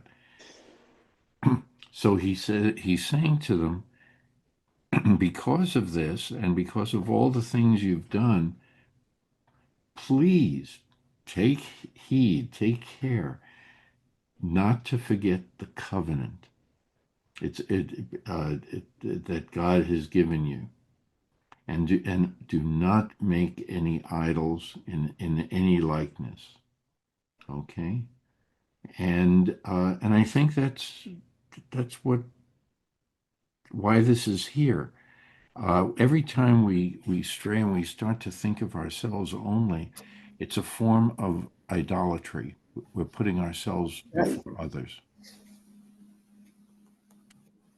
If we're doing it only for ourselves and our own benefit, and we don't care what happens to other people, No, that's that not, doesn't, no, that's not gonna work. that's right. And that's what I think this is getting after. And on multiple levels. What it says here, and that's why I feel what we're reading today is so important. And it dovetails into, Suzanne, I don't think you were with us when we were talking about the ego and superego. And you have the angel and the devil on your shoulder, on each on a different shoulder, and you have to choose. One is tempting you, says a lot of good things and like that, but you should know better. That listen to that angel or whatever you say. In this case, listen to the covenant. It before you take action, and that sums it up. And that's going to by the way, this theme is going to be repeated over and over again. I'm going to charge you with that to look for it every week that as we go through the book of Numbers. Okay, I mean book of Deuteronomy, because that's really what I think we're being forced to look at ourselves, our real selves, things we don't usually like to tell people about ourselves, and look at others, but give them the same opportunity to find a way to express themselves. Think of a community that way, think of your nation that way. And I think that's all here. So that's just me in a nutshell. Thank you. By the way, I told the rabbi that if I had a chance to do it all over again, what I know now, based on what I know now, I would have loved being a rabbi. Uh, Well, you are in a way. yeah, I was gonna say the same thing. In a way, you still are, you are. I don't Because know. you're Marty, what you Yes, go do, ahead. what you do most of your life, well, since I've known you, you've been teaching. You teach. Yeah, You lead a lot of different classes like the string theory yeah, in and science, and and philosophy, that's and right. and the string theory is right up my alley. I know all about it. I can teach it. Don't worry about it. As long as you can tie your shoes, you That's know yeah, tie a knot, but so something. So what you say, um, it's very interesting. I wish I would have been because as Amy, in a way, you very much are. Because you're bringing all of these things to light Yeah, that's very unique. And that's why I like what you do here. I don't think this is the normal way rabbis would teach. I'm not sure because I've never been to a Torah study with a rabbi ever. And I don't know why, but you have an interesting, it's very instructive and interesting, these points you break out, and the proof of that is the rabbis sometimes, when you ask the audience, where the rabbis are part of the group, they don't respond. They don't have a real answer. So that's how I get what my thoughts. Well, the rabbis are sort of obligated to Let teach us answer. no, to teach from the rabbinic standpoint. Not these rabbis. No, wait a minute. So they use that as the basis. When we're having a discussion, listen to Rabbi Roman and the difference between what Rabbi Mary says and Rabbi Roman. One takes the more traditional approach. The other takes the more, what should I say, modern approach. Thank you. So, and in my mind, both are correct, but I can choose, and as Mark Rosenberg used to say, it's a smorgasbord. You can pick and choose the way you feel most comfortable. And so you may see a little of, hey, I want to use that as the example, or I want what the other person says as the example. It doesn't matter. It's out there. You have to have that dialogue. And that, by the way, that's why I like this book. And it's yeah, I got to hold it up to me. That's where the focus is. That's why I like this book. And in the commentaries uh, by a whole bunch of other people that you may or may not know, from Hilary Putnam, who is at Harvard, and Jonathan Sachs, and Schulweis. I'm familiar with them. Uh, they all say that it's not only meant for Jews, it's also meant for everyone. Well, I would say, Because it covers everything in here. yeah. Is there a difference between a spiritual approach and a religious approach to It depends on the definition you want. Obviously, well, religion. staying to the true We definition of each. from ours, I would say it's probably the same, but some people like to keep them separate. If you talk about any religion, they will all say that they're spiritual. But there are a lot of philosophy, you have other philosophies that feel that they're spiritual. I'm not going to deny it. Well, there's spirituality in religion. Yeah. There's definitely spirituality in religion. However, can they be separated at some point when discussing, uh, for example, a Torah class, a Torah study? Well, what happens is here we still go back to the basic doctrine, even though we recognize there are other ways and other points of view. You still base it on the doctrine that we preach from, the rabbis talk about and everything, and that's the traditional way. But but we have to know that if we're going to accept midrash, there are lots of famous people who, in their own way, have created midrash, and they're not listed in the rabbinic school as the midrash. So we can say, who am I to determine who should be and who should not be?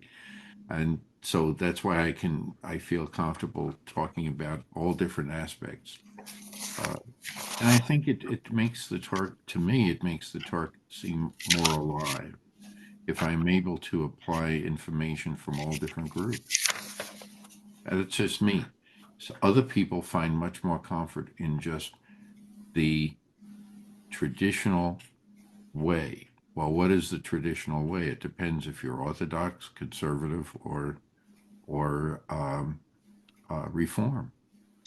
Each one has their own traditional way. So, Well, what are you going to yeah. say? What I could say this, that without mentioning any name, uh, when a rabbi demonstrates to me and admits, made an admission to me, well, I'm inconsistent. What do I take away from that? What? How do I deal with that? They understand so many different aspects, and the way people have interpreted over the years, that sometimes it'll be fitting to put it one way, and another time it may be fitting to put it the other way. Well, in this case, it was very clear and very concise. Okay. Very clear, and there Yeah, was no, but they're being honest about themselves. there was no discussion about this. Well, By the way, I'm inconsistent. What I could, that's okay. So that let's just leave it at I that. reckon I'm in that same camp because it depends what I've just read. That's going to be an influence on me. Events in my own personal life going to have an effect on it. Who shows up at Torah study is going to affect that. Who, what's in the news is going to affect that. And it's going to affect people in all different ways. But the more you allow yourself to know that there are different ways of approach, you're able to see what you all have in common and where the differences lie, and can respect both. What I think concerns Michael is the picking and choosing of what you're going to observe.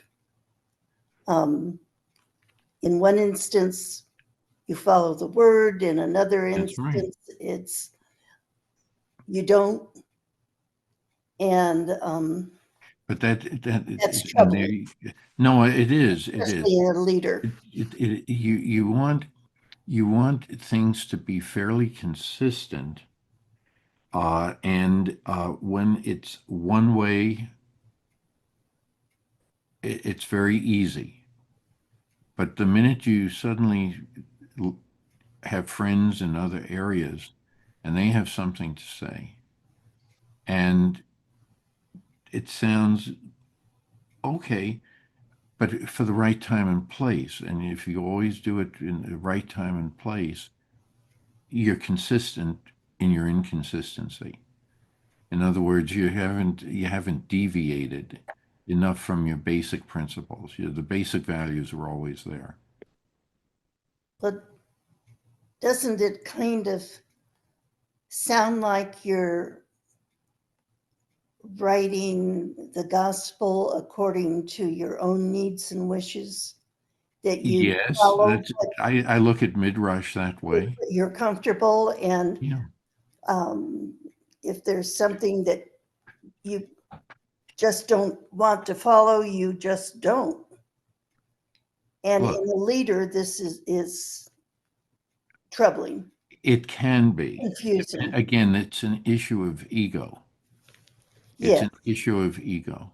How far will you let it go before you rein it in? right. And that's why I started this way. This is going to be, you can say that about every little thing that's being discussed in Deuteronomy. There's one other thing, Marty, that I find in Reformed Mm-hmm. and Reconstruction Judaism. I personally find that a lot of politics, one way or the other, is introduced into Reformed Judaism. By the way, Whatever it may be, but that's what I see. you are Because right. You are very correct. yeah, And basically, this is an entire chapter is devoted to this subject in this book that I've been mentioning. And the reason I mention it is because And by the way, he is a very devout Orthodox uh, Jewish person, and he recognizes and he is saying that yes, the traditional approach is excellent. He said, and he uses Israel as an example all the time. But when you see people coming from all over the world with different ways of doing things, different ways of looking at the traditional way, because they weren't able to follow exactly the traditional way for one reason or another, they came up for another way of doing it. Um, Maybe, he says, we need to have this ongoing dialogue to show that we're still all Jewish. We still have the Torah in common, but how we look at things will change over time. There are a lot of people who fear change, and they can only, whatever floats their boat, that's the only way they can see the whole world. But then something comes along that they didn't think of that is going to force the issue of being able to adapt or not adapt to the new time and place they see themselves in. To go a little deeper than that, when you say people don't want to change, Mm-hmm. I'm Oh, there's a lot of security in that. well, Tremendous yeah, sense of security. yes, they where they are, they feel comfort. They're in a comfort zone. But what I think in the back of their minds with these people, they are they they're afraid that the change is not going to be positive. The change will be negative. Yes. That's what they're afraid of. Or it Yes. leaves them with uncertainty of what the change is Yes. going to imply. That's what Michael is saying. That's right. And it becomes very, very difficult. Very difficult. Even for the person who wants to hear all kinds of different points of view and like that. Uh, it's very hard. My father-in-law, God rest his soul, he was like that. He was a very opinionated person, okay? But he was a consummate diplomat. And he knew he had his own opinion, but he was always willing to listen and discuss with other people. So I've learned something from him too. So you can, I still have my own basic system for myself that is sort of more traditional than it is other than other than the non-traditional way. But I give room. I always give room for other opinions out there, and that's just me. And I recognize the benefits and the of doing it this way, and the limitations that are Oh, there's far self-imposed more as a result benefit. of this. I can tell you, Marty, there's far more benefit to what you just said. Are there, pitfalls to everything in life here and there, unforeseen consequences, unforeseen Mhm. circumstances. But when you give way to listen to both sides, when you give way to have a conversation with somebody who thinks a little differently than you do, and you give that person a chance to make their point, you are the better person for it. There's no question about that. Much, and better, not only better, but the smarter person. One who does not want to hear someone else's opinion, one that says, don't send me this, I don't want to hear it.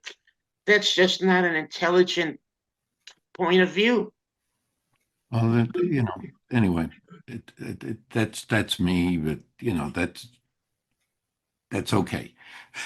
I just, and that's why when I do this, I try to bring all these discussions back to what's written here, But I always feel, and it's my own personal way of doing things. This is how I used to teach the kids in high school, the elementary school. I did a lot of all of these different areas.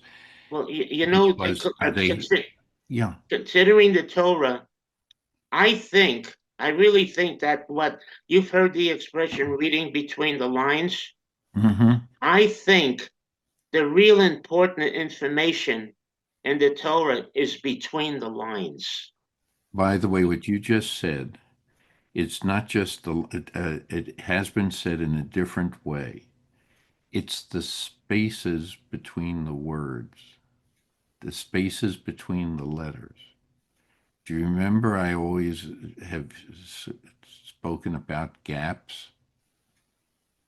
And I find that uh, it's the gaps that allow you to have self-expression. You decide for yourself how you want to do it. You can be very traditional, you can be very liberal in it. It doesn't make any difference. The but it is up to the reader to come to their own conclusion and and try to express it. But the words are still there. That's the beauty of it. When I look at how masterfully the Torah has been written, and people in other religions, they're going to look at their same scripture in the same way. They see things there. They can be very traditional in their own religion and say, this is stated this way. This is the only way to look at it. You have very conservative approaches anywhere in the world. And then there are those people that say, no, if I look at it this way, I wrote about it at one time. It came to me by driving along the road early in the morning, and the sunlight was coming in between from the trees. And I looked at the road, and it reminded me of it being a barcode. And then I wrote about it. I said, wait a minute. There are days that I go down this road and I see the the the shadows of all the trees and everything. And then there are days that I see where the light is coming through. It's the same barcode, but I'm looking at it differently. And if you look at the words on a page, and here we're looking in Torah, but if you read a book this way, there may be a message somewhere that you find.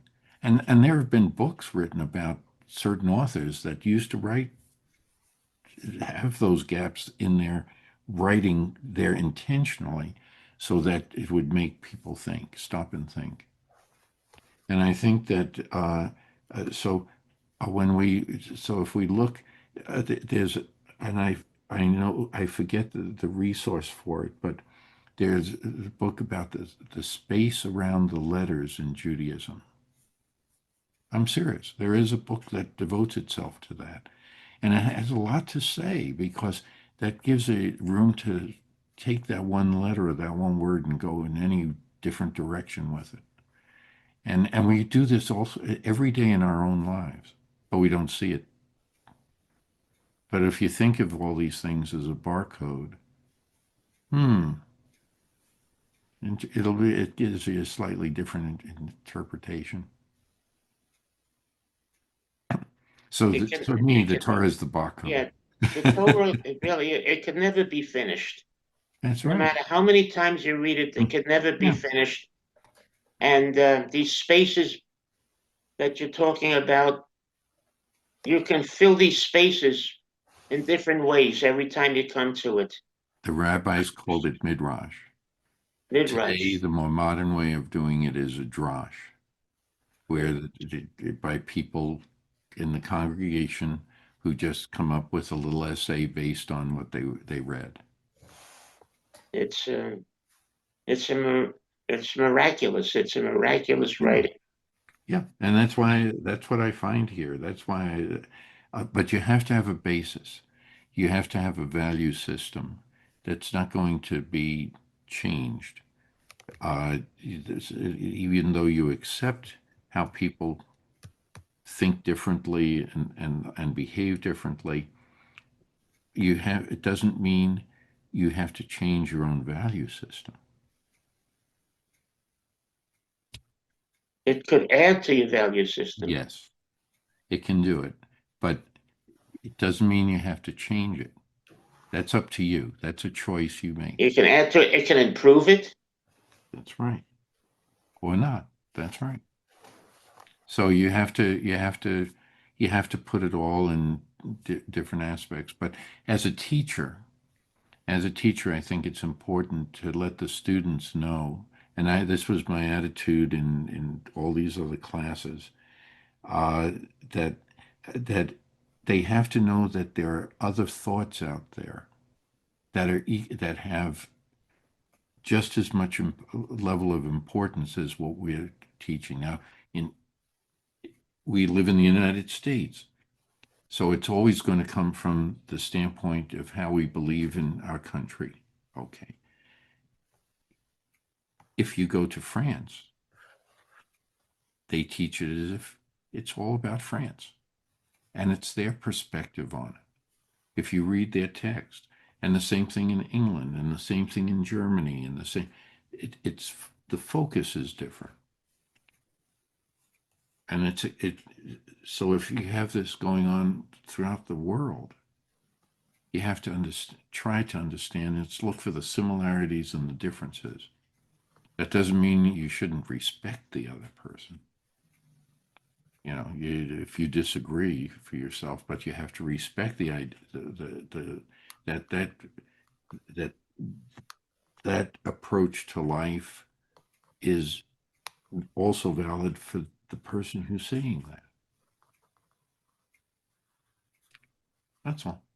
And it's sometimes, but when I find a good book, I like to use it as part of, some of the things I say.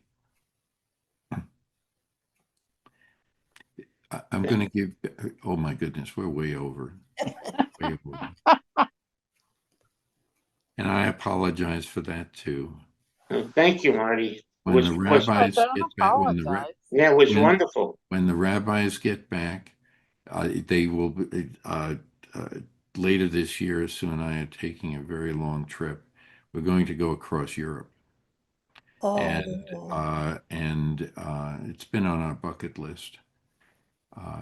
Even we're not going to be able to do everything on our bucket list, but this is one of them. And we're going to be spending time. But my goal is to be able to sit down with people and let them talk about different things. Whether I agree or disagree is immaterial. I want to know their approach to life.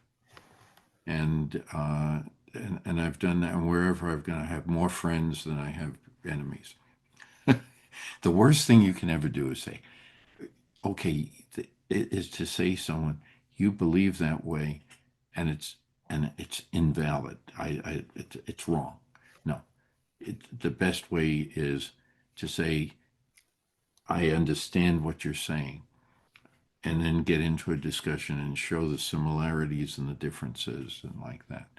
Then you wind up with more friends than you do enemies. That's just me. So take it or leave it. Anyway, I'm going to be calling you, Michael. Look at your calendar, okay? I got Monday at 7:30. Is that I good will for you? look at it. It's a go. I'll let you know. I think Monday is a good day, but I never know with craziness and like that. But if we can, I will do it. Okay? Okay, when will you let me know? This afternoon. Okay, good. Okay. But I can't talk long because we have an appointment up in Tucson. No, we'll just say yes or no. Okay. Sounds good. All right, guys, and gals, have a very good, have a very great week, You too, and Marty. see you next Saturday. Thank Take you care. very much. You're Thank welcome. you. Take care. Bye-bye. Have a good day, Amy and Suzanne. Thank You you, too, Michael. Thank you. Everyone Same have to a you good and one. Betty. Thank you. Thank you, Annie. Thank you.